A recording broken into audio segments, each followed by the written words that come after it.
Hey there, I'm Sage and you're watching D&D Daily, where we release new D&D content every day. If you're looking for D&D inspiration and information, then you're in the right spot, because today we're talking about the angel hell-bent on heaven for all, the Seraph of Subjugation. If you want to play the Seraph of Subjugation, you're going to need to pick the fallen Aasimar race and be an Oath of Conquest Paladin. The Seraph was once an angel in heaven, but he felt that their approach to getting people into heaven was too soft-handed.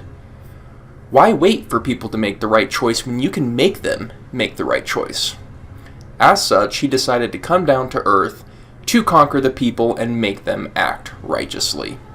Unsurprisingly, the Seraph is an intimidating individual.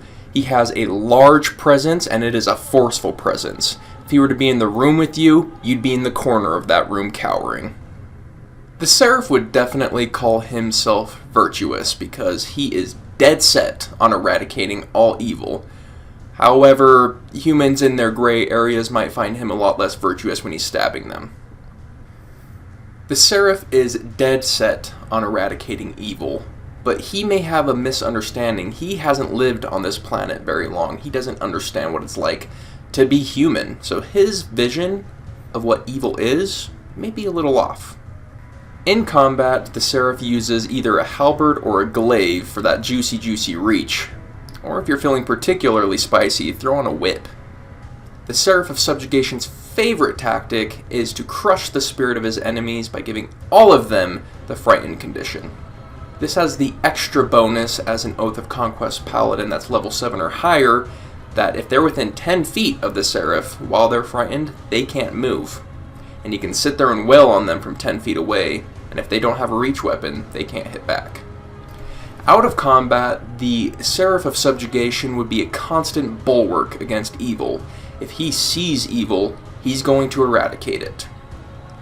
The Seraph is also very direct in going towards what he wants. So if he's looking for information or anything, he is just going to ask questions, and if you're not giving him straight answers, he's gonna bulldoze you. He is a very straightforward. He doesn't think in 3 dimensions. It's very 2-dimensional, straightforward thinking for him.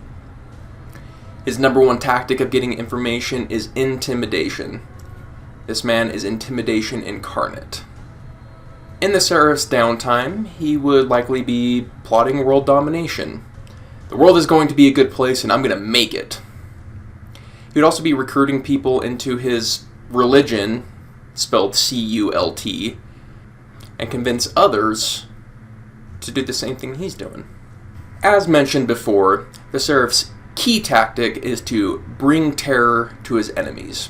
And as such, the key mechanics he brings to the table are going to be the Aura of Conquest, that makes it so they can't move if they're within 10 feet of the Seraph while frightened.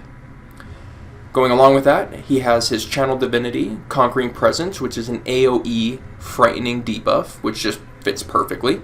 As a fallen Aasimar, he also has Necrotic Shroud, which is another AoE frighten. And finally, he gets Wrathful Smite, a level 1 smite spell that brings the fear condition as well. These are going to be his go-to ways to bring terror to his enemies and then capitalize it on his Aura of Conquest and kill them while they tremble in fear.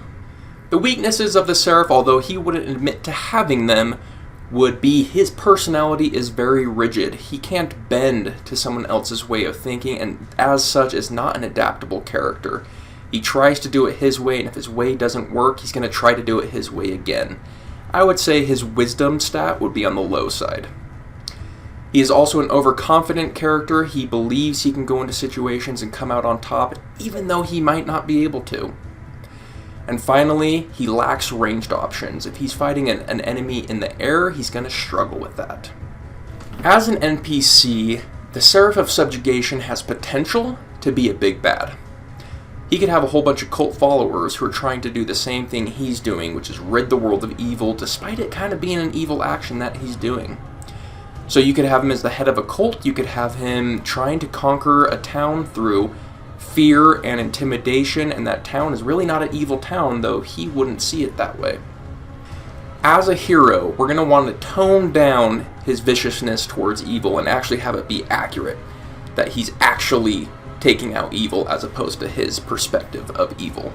So maybe have a city that actually has a lot of evil going on, and he is going on a crusade to eliminate that evil, and your party might be able to help him. How would you use the Seraph of Subjugation in one of your games? What would you do to make him better? Let us know in the comments below. You can also tell us what you thought of this episode by hitting the thumbs up or the thumbs down. Either way, it helps us know what kind of content you're looking for. On the next episode of D&D Flavor Builds, we're going to be talking about the Mimic with a Gimmick, the Mockingbird. Hit the subscribe button because you're not going to want to miss it. Thanks for watching.